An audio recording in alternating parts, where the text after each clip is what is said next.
I'm going to go ahead and finish out this particular nodule. I did remove some of it earlier, and I was bifacing this, but might as well get it on film. This is pretty rare that I find this kind of Texas chert. That's what this is. It's kind of a weird type of chert, but it looks interesting. It naps well. So let's see what else I can get out of it. I got at least one biface here, so let's see if I can get more.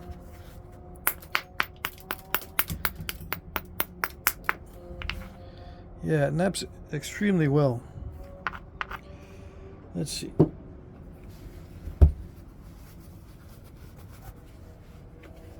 It's one of those nodules that you think is not going to turn out very well, and then all of a sudden it looks really cool. And you break into it, and it's cool stuff. It's one of those nodules. Yeah.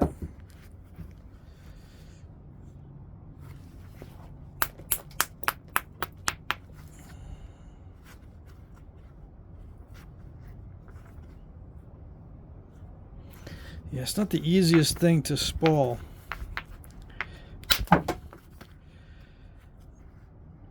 Because you really don't know where to strike it. And you don't know if you can maximize it. I don't know if I can maximize this for a biface, or should I just go for smaller pieces?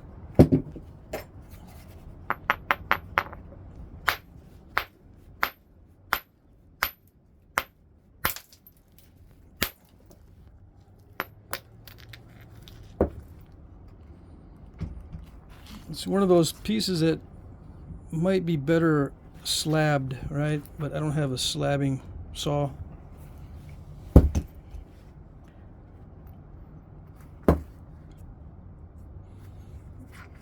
It does have internal issues, so slabbing it might not be that great. See that crack in there? That's right in the middle. If you slab it and you've got that crack right in the middle, it doesn't do any good.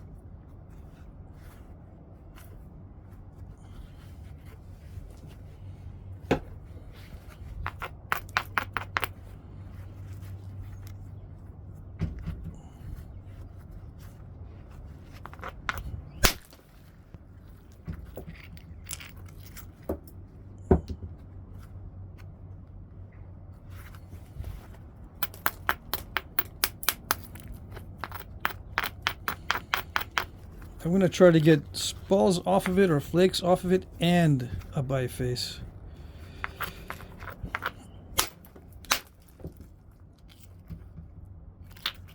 Well, that solved that problem.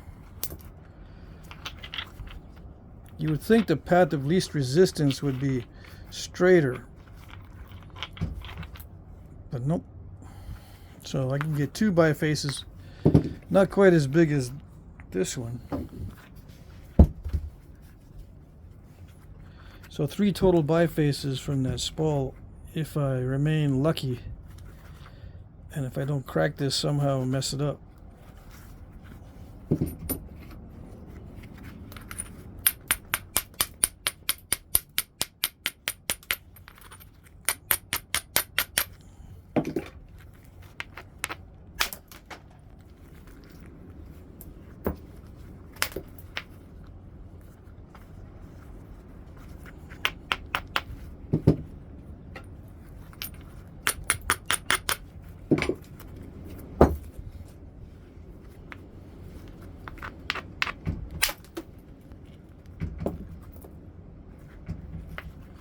Now it's not consistent, so you can have a strategy to do this reduction, but it may not cooperate. I could try to do this strategically, plan out each strike, but if the stone's not consistent, it doesn't matter how well you plan it out.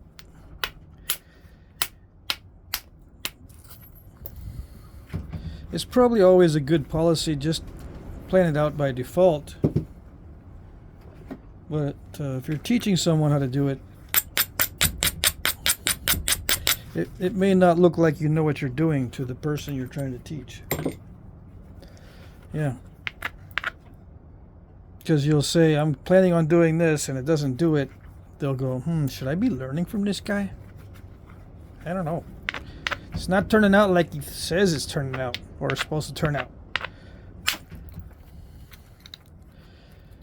Yeah.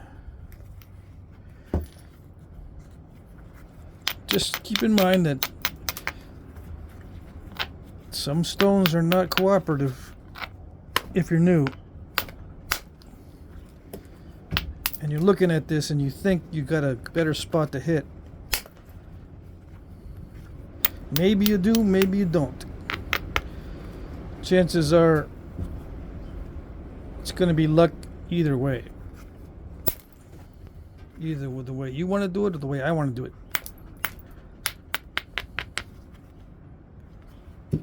It naps well as long as it doesn't have defects.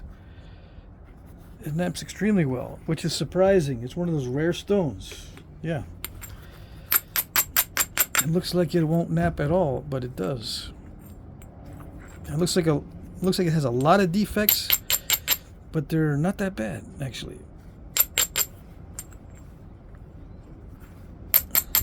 But they'll still get you. Yeah. They're not that bad, but they can still get you.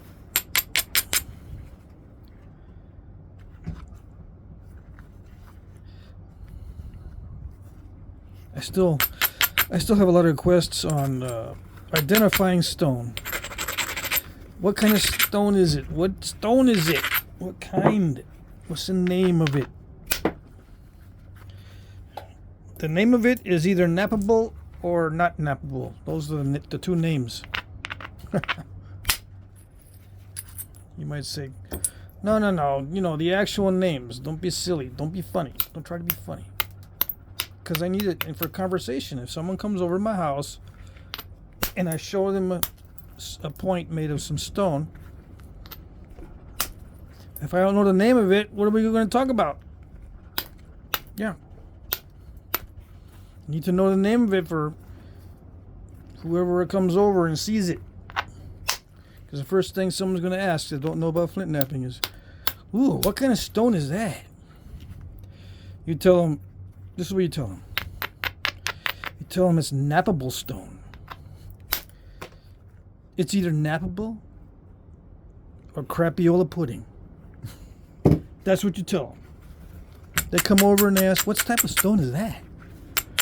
It's either nappable stone or crapiola pudding. Which one do you think it is? Of course, they'll look at you like you've lost your mind. But that's what's funny about it. Yeah. You'll just chuckle. No, and they'll say, no, seriously, what is it? It's a stone that can be napped. That's what it is. Don't bug me. You're a friend of mine, don't bug me. Don't bug me about it. I have no idea. And it's better that way. It's mystery stone. Mystery chert. Nobody knows what it is, even the guy that tells you the name of it. Someone will tell you the name of it and it's probably not right. Yeah.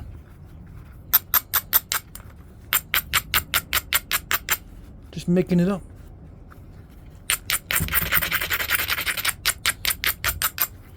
How do you know it's right? You don't know it's right, someone tells you what it is. Yeah.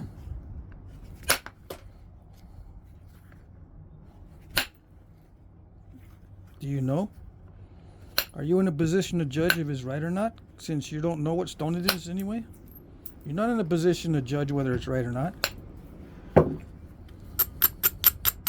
Why am I talking about that? Because it's not, you know, people get all bent out of shape about what type of stone is it? What is it? I want to know what it is. You better tell me what it is. I need to know what it is. If I don't know what it is, my life is worthless.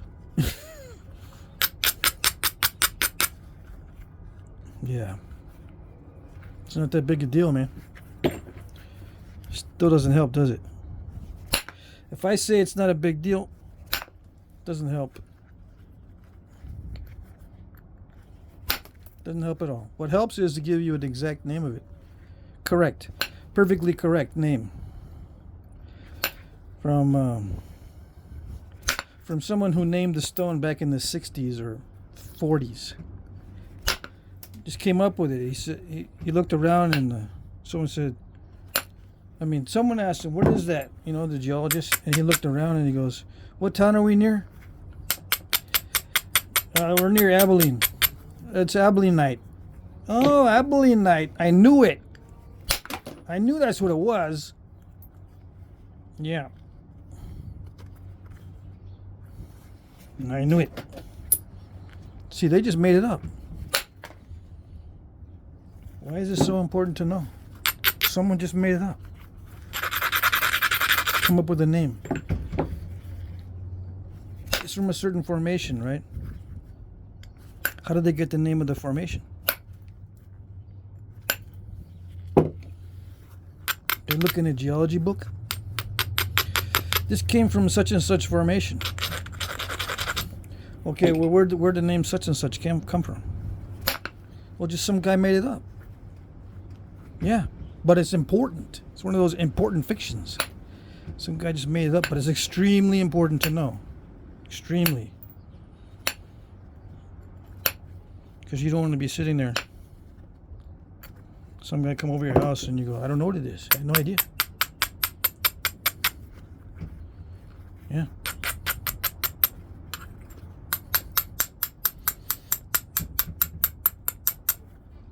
I need someone to make up a name for me. Just like the names of the arrowheads. Or the names of the artifacts. How'd they get the names? They just made them up. What town are we near? What town is this again? Or what county are we in? So name it after the county. Yeah, yeah. And then now people know its name. Yeah, it's really important. It's named after a county, so now it's a valid artifact. Yeah.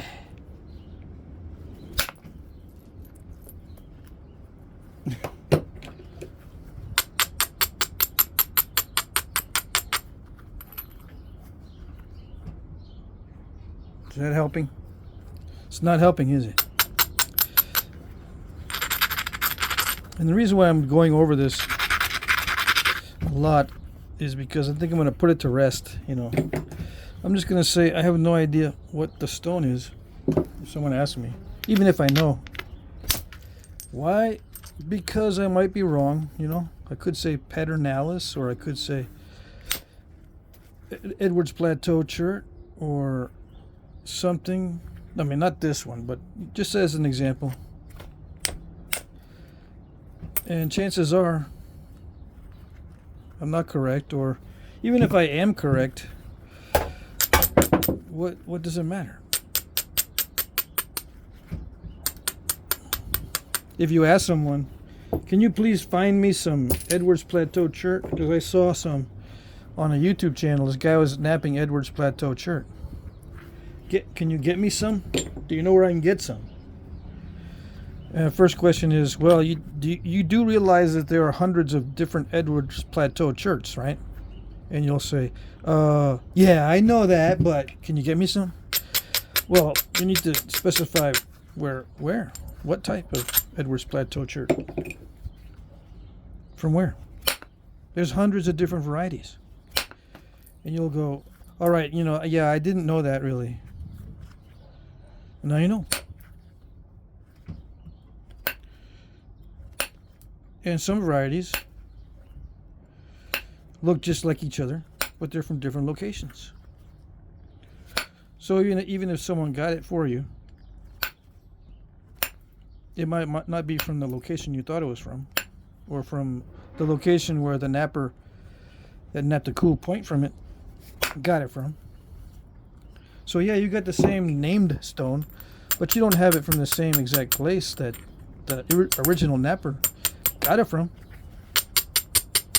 How you gonna know?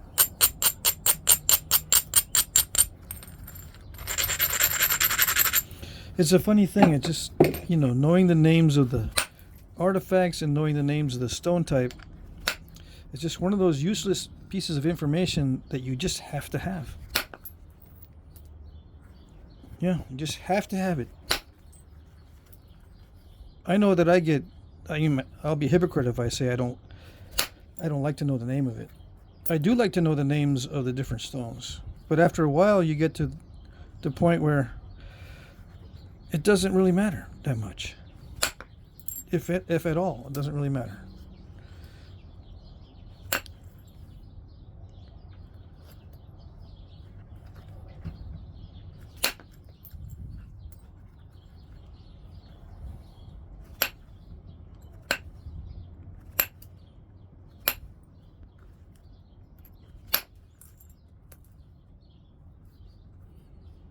So how do you order stone in that case? Let's say no one knows the names of the stone. How do you order it then? How do you get it ordered? Well, you just ask the guy who's selling the stone, you got anything good to knap? I mean, really good. High quality raw stuff. Stuff that won't snap in half easy. You know, I need high quality flexible raw chert. And the guy that sells the stone, he's going to know exactly what you're talking about. He might say, well, I recommend this type of root beer or this type of stone or whatever because that's what I got in stock.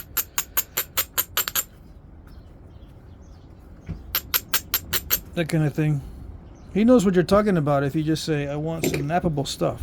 Some good high quality stuff or some medium quality, doesn't matter. Or maybe some gravel nasty chert that I can heat treat. I don't care what the name is, just will it heat treat well, yes or no? Will it knap well if at less than 500 degree heat? Because I can't go up any higher than that. I don't have a kiln. And they'll know exactly what you're talking about. And then you make stuff out of it and someone comes over your house and they go, what kind of stone is that? You go, it's mystery chert. Mystery. It's mysterious.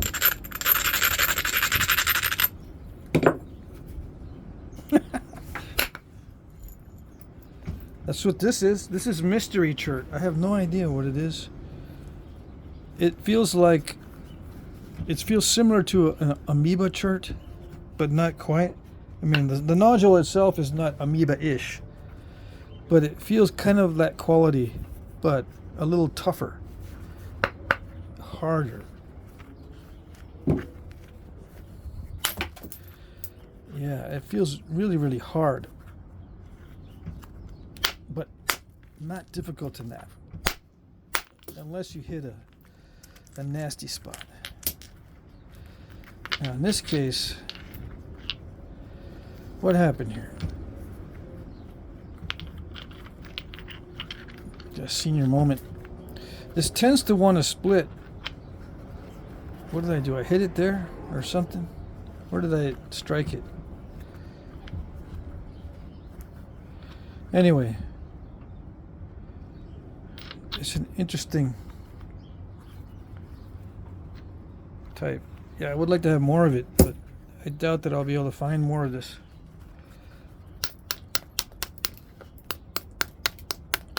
It's just a one-off.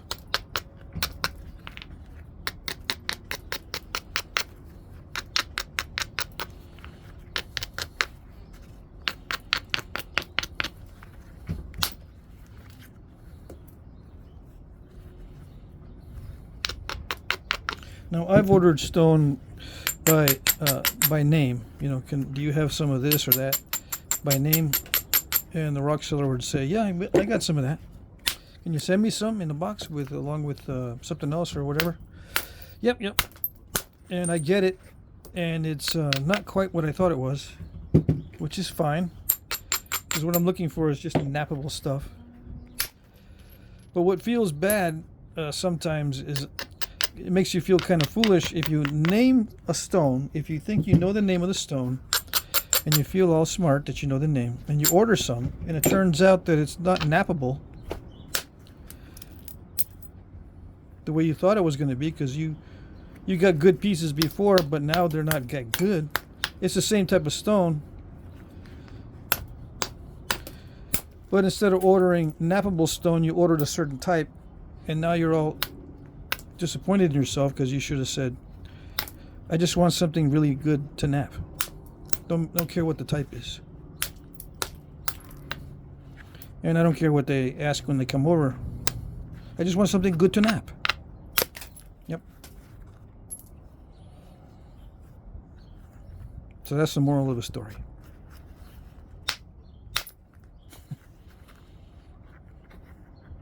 Everybody happy.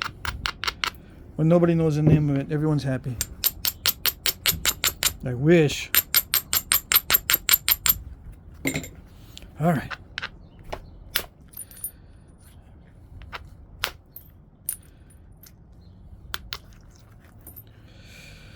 Let's see.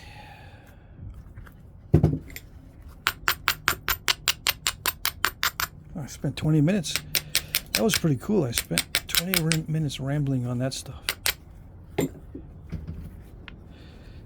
Let me see if I can make anything good out of this piece.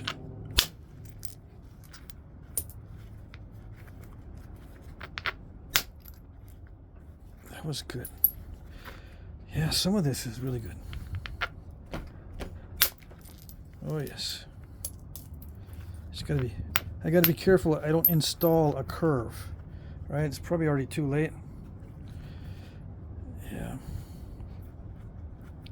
It might already be too late. I might have installed a curve, although I could flatten this out if I'm really careful. I was looking at different artifacts that have wide bases and stems. There's one from Florida that has wings on it. And I gotta remember, if I'm going to sell some of those coastal plains chert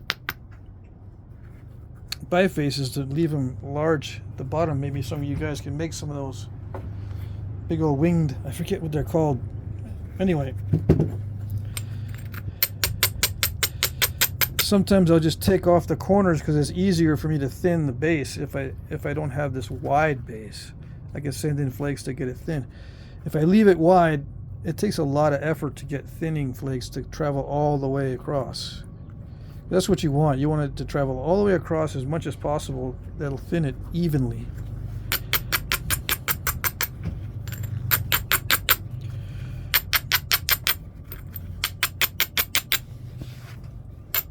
So yeah, I got some good flakes for smaller arrowheads in here.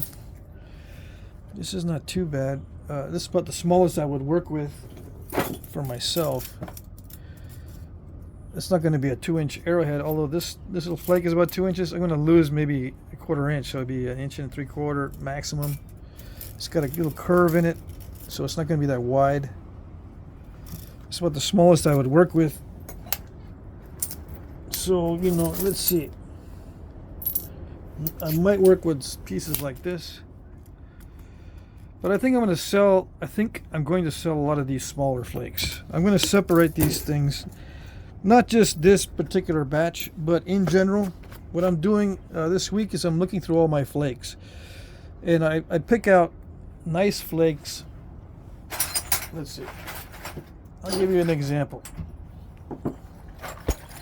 This is one of the boxes for sale in the auction coming up tomorrow. Today's Sunday. Yeah. These are what I call nice flakes. They're more than two inches on the average. They're more than 2. This one is about 3. Yeah. Some in here are around 2.5 inches in there, and there's bigger flakes, and then there's these little ones. Anyway, I consider these to be good flakes. They're mostly flat. They're long enough to make good size arrowheads. Some of them are easy to trim around the edges. Some have very good translucency. Just trim around the edge to make pendants or whatever you want to do with them. Anyway, I take these out from a batch of debitage, and I set these aside. And then I'm left with chunky pieces and small flakes. So I put the chunky pieces in a big box and the small flakes in a little box. And I'm wondering what I'm going to do.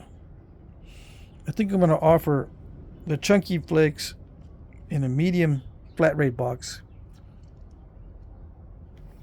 And then I'll gather up a bunch of smaller ones like this. Put them in a small flat rate box. I already started doing it. Sorry, I'm taking an intermission because I don't want to mess this up right now. I'm resting a little bit. Okay, just hold on. These are the smaller flakes. This is also going to be in the auction. Okay, so these are all like under 2 inches. Yeah.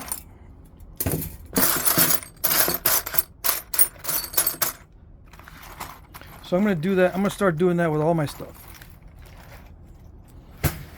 Not just those 2 boxes were heat treated coastal plains or Savannah River chert or something like that. I can't remember what it's called.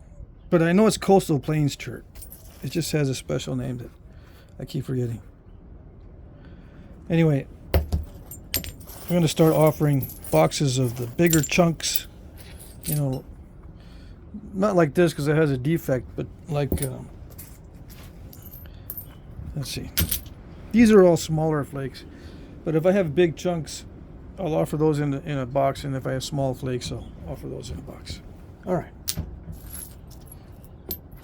Let's get back to bifacing. You already know where this is headed. This is going to be a good one. This is going to be a good one. So I'll do those in a minute. All right. These are destined for greatness, so to speak. This one I don't know if I can do something with. So let's try to do something with this one.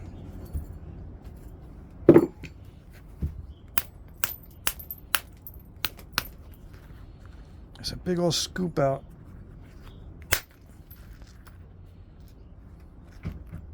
See, these are a little bit too small to do anything with, so I'm going to start throwing away a lot of flakes that I used to keep, like this. I used to keep this kind of stuff, but I'm going to stop collecting this stuff. Yeah. I got a lot of those. Way too many. I got to sort through them all. I've been doing a lot of sorting this week. Trying to identify stone, and I don't know what I got. That's why I went through that little rant in the beginning about don't matter what kind of stone it is, because I really can't identify it, a lot of my stone. And then I was thinking, you know, it doesn't really matter. I'm just going to test it all and see if it naps. If it naps, it's good. If it doesn't nap, it's not good. So there you go.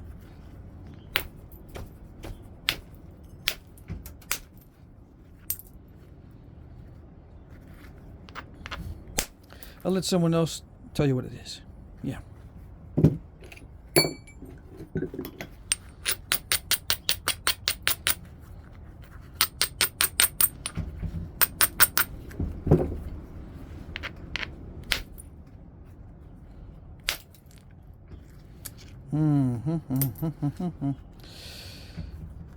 How do you preserve the width on something like this? Yeah. And the length. How do you preserve it for the maximum biface effect? Yeah, that's the hard part. Second hardest thing is preserving as much as possible. The first hardest thing is thinning down a thin piece. Second thing is preserving as much of it as possible in a biface, with a biface in mind. You won't be able to do either one of those things when you're new. You won't be able to thin down a thin piece, and you won't be able to maximize your rock for the biface that you're looking at. You think you're looking at a biface, but you won't be able to maximize what you're working with when you're new. You'll get closer and closer to maximizing it as time goes on. As time goes on, you'll get better at it, but not when you're new. You're going to waste a lot of stone. It's just the way it goes. But as long as you know the name of it is when you waste it, you don't feel that bad, huh?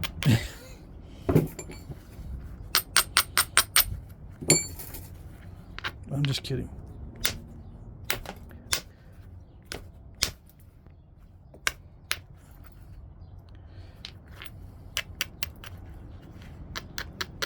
Just kidding.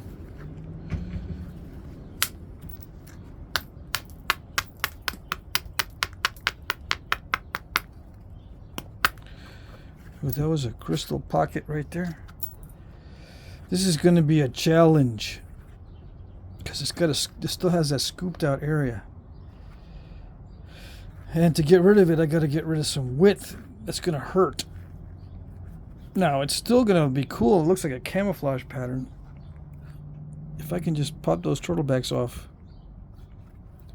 Yeah, there's, well, technically there's only one, but like, there's one right there. I think I would call that a turtleback right there, and there's one right there. Pop those two off soon and see what we got. Now, some guys don't work with stuff like this. See that? They think that's a ruined piece. That's what they end up with, and they go, "That's destined to become an almond." I'm just gonna chuck it out or toss it out. Sorry, Chuck. They're gonna toss it out because this is gonna become a briquette. But we're not gonna toss this one.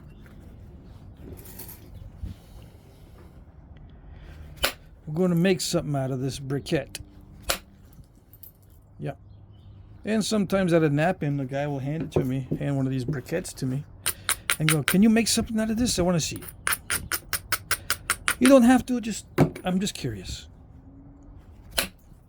This is like the 45th piece of stone, 45 or 46, that it has ended up this way. Can you do something with it? So here you go. I said, yeah, I can do something with it if it doesn't break. As long as it's nappable stone and not crapiola pudding. Yeah. Just conditions. Just let you know. You know, if it's not crapiola pudding like that, if it don't have crackazoids, I can do something with it. This one, I don't know. This one is getting on my nerves already. And there's a crack up here on this one too.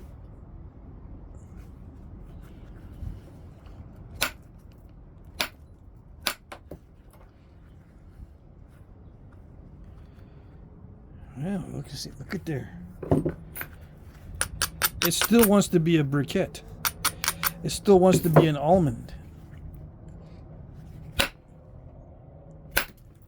Yeah. It's very stubborn. It don't want to be flat and nice and bifacial. No, it doesn't want to be a biface. Actually, none of these stones want you to make something out of them. No, they don't want to. They're not cooperative in many cases.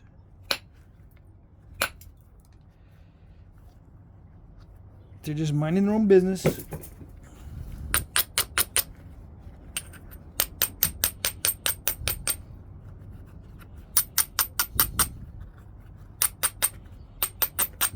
And saying, why you gotta mess with me?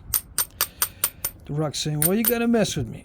I was prepared for a life of slow deterioration over millions of years, and now you're gonna do it in like 20 minutes, in the blink of an eye. I was expecting to live 20 million years. Yeah.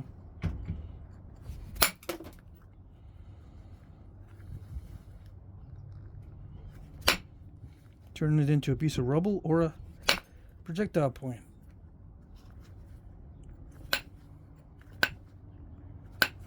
In the flash of an eye. In the blink of an eye. Time-wise.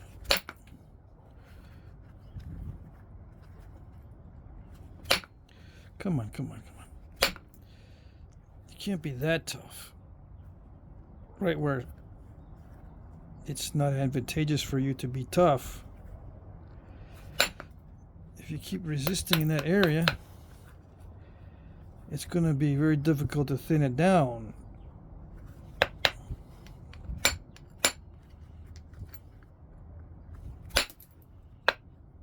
Come on. I know you got something going on in there. But it can't be that difficult. All the stone around it is very easy to nap. Yeah, it's very easy to nap.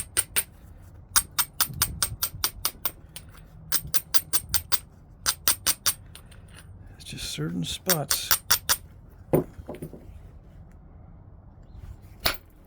Come on.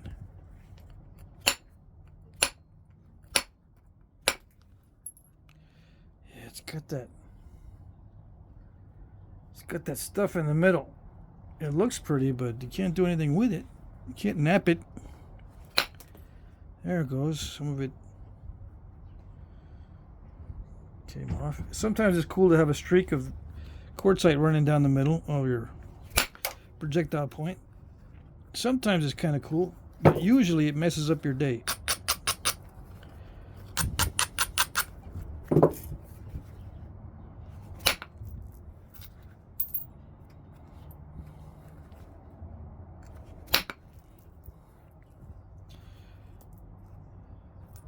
It'd be kind of cool if I could preserve that streak of quartzite, but I don't know. We'll see. It's turning out to be a tiny piece. And sometimes at nap-ins, you know, I end up napping it for somebody and they end up with a little tiny arrowhead from that briquette they gave me. Yeah. So this happens, you know. We discover that there's a crack in it or something's up with it, and it doesn't end up as big as we thought. So if you're ending up with something small and you're a new guy and you think you want to maximize everything, don't get too discouraged because it's not that easy to maximize it. No. It's not that easy. No one's going to look at you like you're incompetent if you can't maximize it. So don't be too hard on yourself. No one's going to look at you and go, you didn't maximize it. No, no one's going to do that.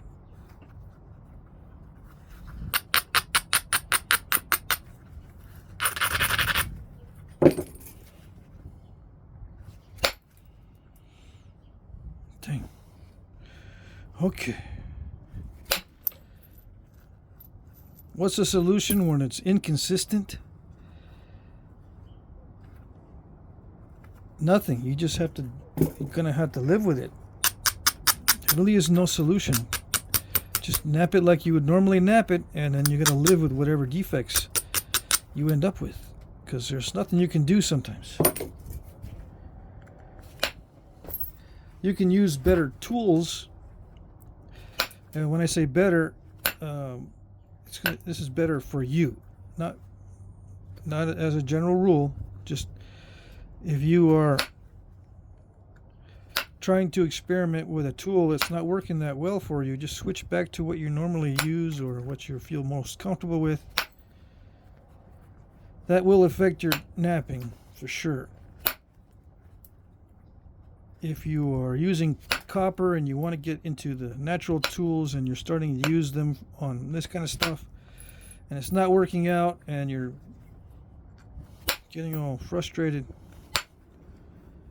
I just recommend going back to something that you feel comfortable with.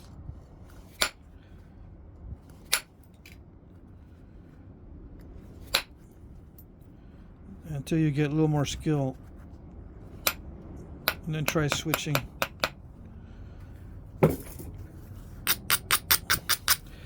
Yeah, sometimes, you know, it might be advantageous to just stick with it.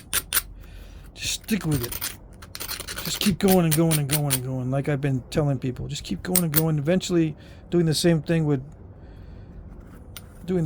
over and over again will give you different results. Yeah. can stick with it.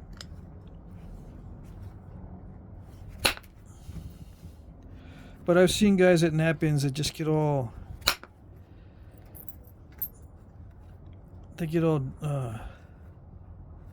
not depressed, but just don't want to do it anymore. I don't want to do it anymore. I don't want to do it no more.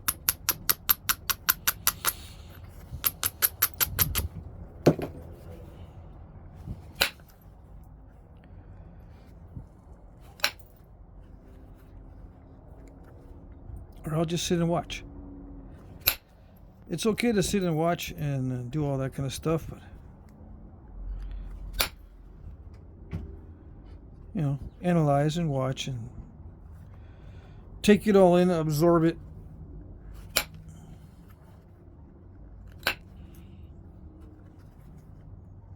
But there's certain things you learn about the way your brain works if you're actually trying to do it. How to develop habits. How to develop a skill. A lot of people these days, they really don't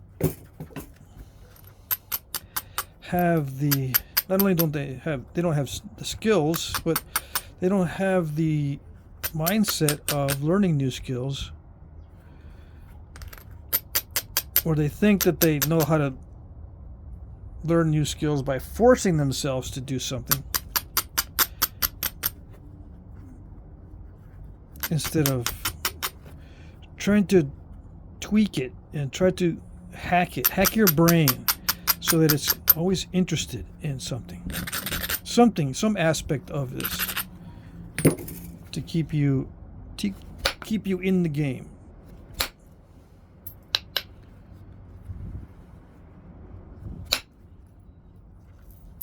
Yeah.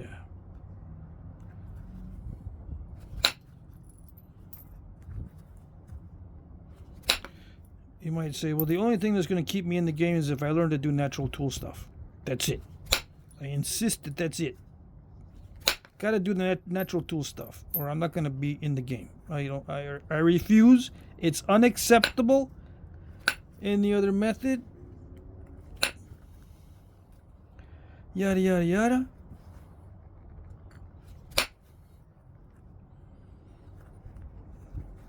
I have seen that before. And the one guy that I saw do that, the last guy that I saw do that, I haven't seen him since then.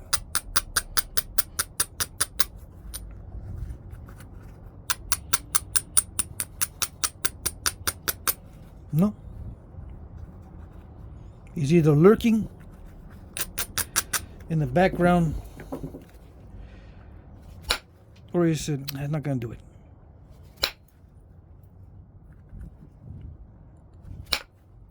Yeah.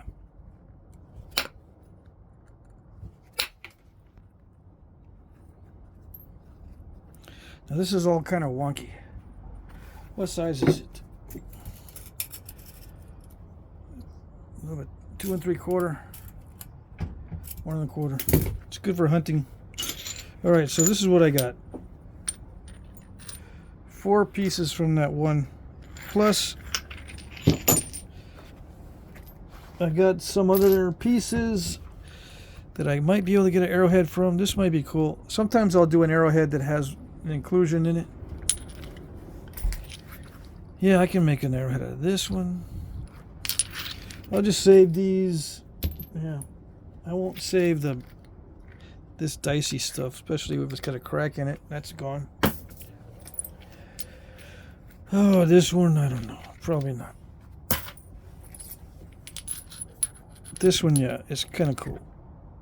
It's easy to make a unifacial point out of that. So you just leave the original surface on one side. Just leave it like that, and then nap the other side. They did that in the archaeological record. You can find those all over the place. Unifacial points. Yep.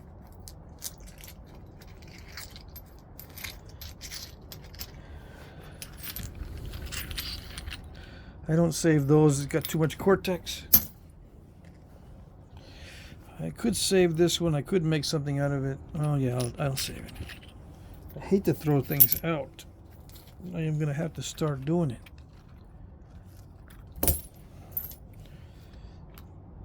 Some of you guys want chunks like this, but I don't recommend this kind of stuff for beginners. No, this will make you miserable in most cases.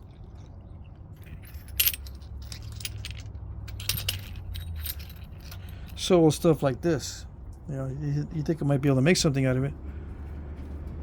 But these kind of flakes are good just for experimenting with. They cut really well. This one cuts really well too. Yeah. And if you grind off the edges on the back side, you got yourself a nice little scraper. You know, you can remove meat from bone, especially with this edge. This edge will not wear down very much. You just scrape off the meat from bone. You know what I mean? Hide scraper, maybe. Although you really don't want to hide scrape little by little. You want to get a bigger tool. Believe me. I've hide scraped with little tools and it's a real pain. Yeah. Let's see.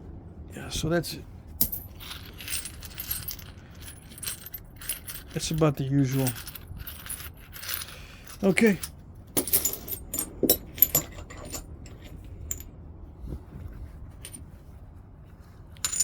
I'm debating, let's see, 46 minutes. I'm debating whether or not to finish these on video. But what I'm doing today is I'm trying to prepare for the auction, so I'm not going to spend too much time on this kind of stuff. I'll just give you an idea what can be accomplished. Yeah, I don't see any issues. Yeah. Okay, that's it.